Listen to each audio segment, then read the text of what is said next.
चलिए देखिए, अब हम लोग पढ़ेंगे सोडियम के बारे में। अपना अगला खनिज लवण है सोडियम, ठीक है। इसके पहले हमने कैल्शियम और फास्फोरस के बारे में पूरा डिटेल में पढ़ा, ठीक। अब हम देखेंगे सोडियम को। अब देखिए, सोडियम किसी न किसी रूप में हम लोग प्रतिदिन लेते हैं और निकालते भी हैं। खाना खाते हैं सभी लोग। खाने में जो नमक डालते हैं, जो नमक होता है, उस नमक का नाम होता है सोडियम क्लोराइड। इसमें सोडियम रहता है। जो खाने का नमक रहता है उसमें क्या रहता है? सोडियम। किसी न किसी रूप में हम सोडियम लेते हैं, ठीक है। तो सोडियम की मात्रा हमारे शरीर में कितनी होती है? 100 ग्राम, ठीक है। सोडियम की मात्रा कितनी होती है? पूरे भार के हिसाब से सोडियम हमारे शरीर में कितना होता है? 100 ग्राम, ठीक है। अब देखिए, ये पाया कहाँ जाता है? सोडियम नमक में पाया जाता है। अभी हमने बताया जो नमक हम लोग पर डे खाना बनाने में इस्तेमाल करते हैं, उसके जरिए हमें कौन सा खनिज लवण मिलता है? सोडियम। कौन सा मिलता है? सोडियम। हरी सब्जी हम लोग खाते हैं, पर डे खाते हैं। हरी सब्जियां कितने फायदेमंद हैं इसकी बताने की जरूरत तो है नहीं। तो हरी सब्जियों में भी क्या मिलता है? सोडियम। दूध की भी इंपॉर्टेंस बताने की जरूरत नहीं कि दूध कितना इंपॉर्टेंट है। दूध में कैल्शियम तो मिलता ही है, उसके साथ साथ क्या मिलता है? सोडियम भी मिलता है, ठीक है। क्यों? दूध में कैसे सोडियम आ गया? हरी पत्तियों में सोडियम मिलता है। हरी पत्ती को कौन खाई? भैंस, गाय, पशु खाया। तो पशु से सोडियम कहाँ आ गया? भैंस में। भैंस के दूध के माध्यम से हमें हमारे दूध में आ गया, ठीक है। तो सोडियम नमक, दूध और हरी सब्जियों में मिलता है। इतनी बात समझ में आई कि कितनी ग्राम सोडियम की जरूरत पड़ती है हमारे शरीर में? 100 ग्राम। सोडियम कहाँ कहाँ पाया जाता है? दूध, हरी सब्जी और नमक, ठीक है। खाने का जो नमक है उसमें क्या रहता है? सोडियम। सोडियम हमारे शरीर के लिए कितना जरूरी होता है यह बताने की जरूरत नहीं है, क्योंकि जब भी किसी को पानी की कमी हो जाती है तो नमक चीनी का घोल कहते हैं ना। तो नमक में वो सोडियम ही है जो हमारे शरीर में जल की कमी को दूर करता है, ठीक है। चलिए हम लोग आगे उसके बारे में चर्चा करेंगे। अब देखते हैं हम लोग सोडियम के कार्य के बारे में। सोडियम के कार्य क्या क्या हैं? मांसपेशियों के संकुचन का नियंत्रण करता है। मांसपेशियों के संकुचन का नियंत्रण करता है। स्पेशली जो हमारे हृदय की धड़कन है, हृदय धड़कता है ना, 1 मिनट में कितनी बार धड़कता है? 72 बार। यह प्रश्न भी पूछा जाता है बार बार कि हृदय 1 मिनट में कितनी बार धड़कता है? तो 72 बार, ठीक है। तो हृदय की धड़कन पर कंट्रोल करता है कौन? सोडियम। कि ध्यान दीजिए, जब आप कोई गलत काम करके आते हैं, जैसे आप लोग क्रिकेट खेलने गए थे, ठीक है। तो मान लीजिए क्रिकेट खेलने के लिए घर वाले मना करते हैं कि क्रिकेट नहीं खेलना है, ठीक है। आप लोग क्रिकेट खेल रहे हैं, अब घर वाले पहुंच गए। अपने घर के पिताजी मना करते हैं कि क्रिकेट नहीं खेलना है। आप लोग चोरी से क्रिकेट खेल रहे हैं, ठीक है। वहां पर पिताजी पहुंच गए। जब पहुंच गए पिताजी, तो क्या होगा? सभी लोग वहां से भागेंगे, भाग के घर आएंगे तो धड़कन बढ़ जाएगी। हृदय की धड़कन क्या हो? डर लगने लगेगा, धड़कन बढ़ जाएगी। होगा कि अरे यार, घर जाएंगे तो कुटाएंगे ना, धड़कन बढ़ जाती है। तो कुछ कंडीशन में हृदय की धड़कन बढ़ जाती है और कभी कभी घट भी जाती है, ठीक है। तो वो उसको नियंत्रित कौन करता है? कंट्रोल कौन करता है? बढ़ गया तो उसको कौन धीरे धीरे डाउन करता है? उसको सोडियम। तो हृदय की धड़कन पे कंट्रोल कौन करता है? सोडियम। तो जो डर उत्पन्न करता है तो धक धक धक धक करने लगता है, बड़ा तेज ना। नजदीक से अगर आप जा रहे हैं, पास से कोई गाड़ी गुजर गई, तन्नी सी बचे तो एकदम धड़कन बढ़ जाती है ना। तो वही बात है, वो फिर उसको नियंत्रित कौन करता है? सोडियम। तो वही है कि स्पेशली हृदय की धड़कन को नियंत्रित करता है सोडियम। हृदय 1 मिनट में कितनी बार धड़कता है? 72 बार।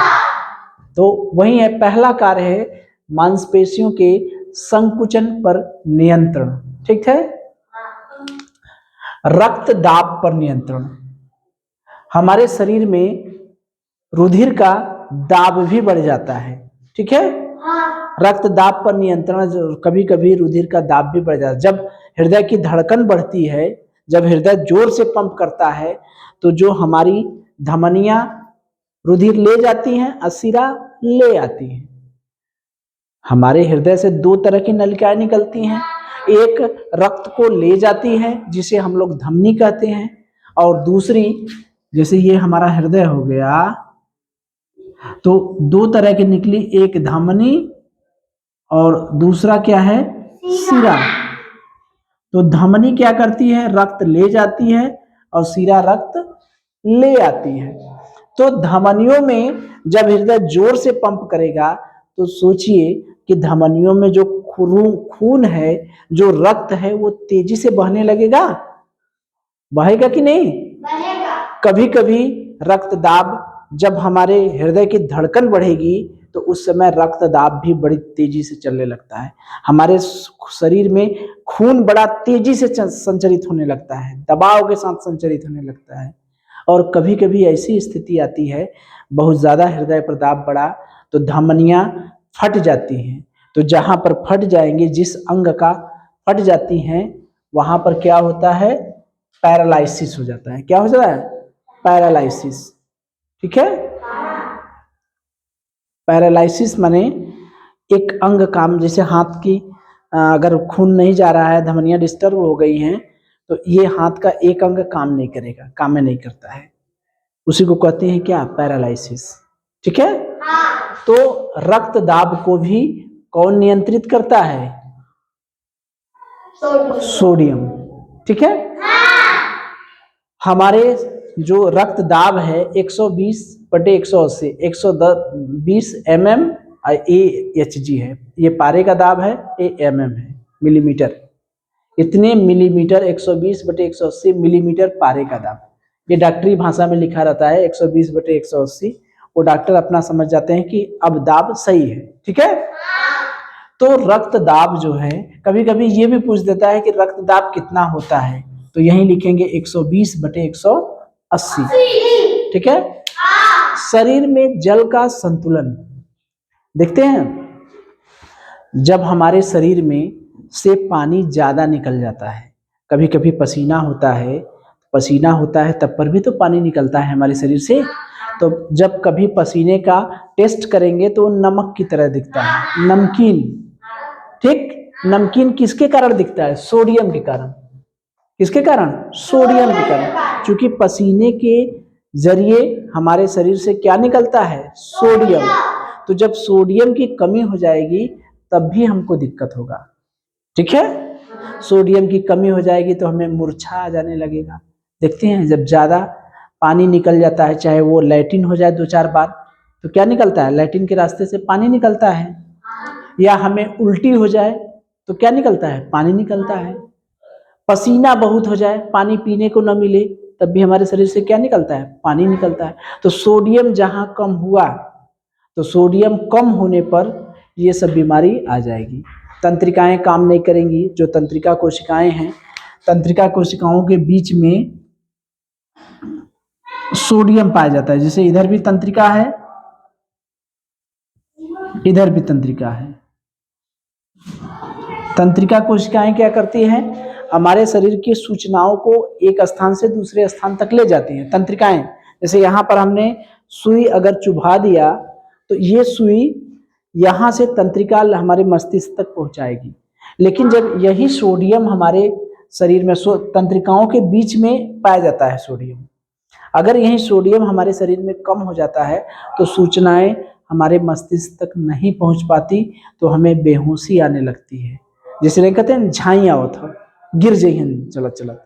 पर जब पानी की कमी हो जाती है, सॉरी ये सोडियम की कमी हो जाती है, ठीक है, तो हमारे शरीर में जल का संतुलन बनाए रखने के लिए सोडियम जरूरी है। जब सोडियम ज्यादा निकल जाता है, हमारे शरीर में पानी की कमी हो जाती है, तो डॉक्टर लोग यही कहते हैं ना कि चीनी नमक पानी घोल बना के पीते रहिए, लैट्रिन होने दीजिए और चीनी नमक पानी का घोल पीते रहिए। या ORS का घोल आता है पैकेट में, देखें ORS घोल, ORS का घोल सभी लोग जान रहे होंगे।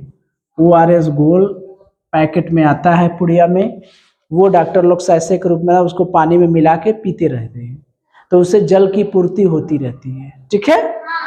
तो जल का संतुलन भी कौन बनाता है? सोडियम। अगर सोडियम हमारे शरीर में ज्यादा हो जाए, ज्यादा नमक खा लिया हमने, समझ रहे हैं, इसीलिए डॉक्टर लोग कहते हैं कि जितना जरूरत है उतने नमक खाइए, बहुत ज्यादा नमक मत खाया करिए। क्यों? क्योंकि नमक अगर ज्यादा खाएंगे तो रक्त दाब बढ़ जाएगा। अभी हमने बताया ना कि हृदय की धड़कन बढ़ती है, तब पर भी रक्त दाब बढ़ता है। और सोडियम ज्यादा हो जाएगा हमारे शरीर में, जैसे चंद्रदेव सबको शुगर की बीमारी है, ठीक है, उनका रक्तदाब बढ़ जाता है। वो नमक ज्यादा खाएंगे तो उनका रक्तदाब क्या होगा? बढ़ जाएगा। तो उनका कोई ना कोई अंग पैरालिसिस होने का चांस है। पैरालिसिस का मतलब कि इन अंगों में धमनियां वो दबाव सह नहीं पाती हैं और धमनियां डिस्टर्ब हो जाती है, फट जाती हैं। तो वो कौन सा रोग हो जाता है? पैरालिसिस। वो पूरा अंग ही नहीं काम करता है, ठीक है। तो नमक ऐसे लोगों को क्या करना चाहिए? जिनका रक्तदाब ज्यादा है, बीपी बढ़ जाता है, जैसे नहीं कहते हैं उनका बीपी ज्यादा हो गया है, तो अगर बीपी जिसका ज्यादा हो गया है उसको नमक कम खाना चाहिए। जिसको बीपी की बीमारी है, ब्लड प्रेशर की बीमारी है, बीपी की बीमारी है, तो उनको नमक क्या करना चाहिए? कम खाना चाहिए। अगर बीपी हमारा बढ़ गया है, ब्लड प्रेशर बढ़ गया है, तो हम नमक कम खाएंगे तो वो धीरे धीरे डाउन होगा। और जिसका बीपी कम हो गया है, ठीक है, ब्लड प्रेशर कम हो गया है, तो उसको नमक चीनी का घोल बना देंगे तो बढ़ जाएगा। यानी सोडियम जो होता है वो ब्लड प्रेशर को बढ़ाता है। सोडियम ज्यादा ले लेंगे तो ब्लड प्रेशर को बढ़ा देगा। तो जिसका ब्लड प्रेशर हमें कम है, जिसका ब्लड प्रेशर हमें बढ़ाना है, तो हम क्या करेंगे? नमक का घोल बना के पिला देंगे तो उसका ब्लड प्रेशर क्या हो जाएगा? बढ़ जाएगा। और जिसका ज्यादा है उसको नमक वाली चीजें कम खाने को कहेंगे कि कम खाइए, ठीक है। अगला हृदय संबंधी रोग, हृदय की भी बीमारी हो जाए, सोडियम ज्यादा खाएंगे तो हृदय की धड़कन बढ़ जाएगी। तो अभी हमने बताया कि जब हृदय तेजी से धड़कने लगेगा तो हो सकता है हृदय वाली बीमारी हो जाए, कुछ भी हो सकता है। जब हृदय नॉर्मल जब तेज दर्द अप डाउन करने लगता है ना, धड़कने लगता है, तो देखते हैं ये सब दर्द करने लगता है। अगर बहुत ज्यादा देर तक रहेगा तो हृदय की बीमारी हो जाएगी, ठीक है। तो सोडियम हमारे शरीर में कितनी जरूरत होती है? 100 ग्राम। सोडियम कहाँ कहाँ से मिलता है? नमक, दूध और हरी सब्जियों से। हृदय की धड़कन पर नियंत्रण कौन सा खनिज लवण करता है? सोडियम। 1 मिनट में हृदय कितनी बार धड़कता है? 72 बार। रक्त दाब पर नियंत्रण कौन करता है? सोडियम। शरीर में जल का संतुलन कौन बनाए रखता है? सोडियम, ठीक है। अगर हमारे शरीर में रक्त दाब बढ़ जाएगा तो हमें कौन सी बीमारी होने के चांसेस है? पैरालिसिस, ठीक है, और हृदय से संबंधित रोग भी हो जाएंगे। ये है सोडियम। चलिए देखिए, अब हम लोग देखेंगे क्या? पोटेशियम।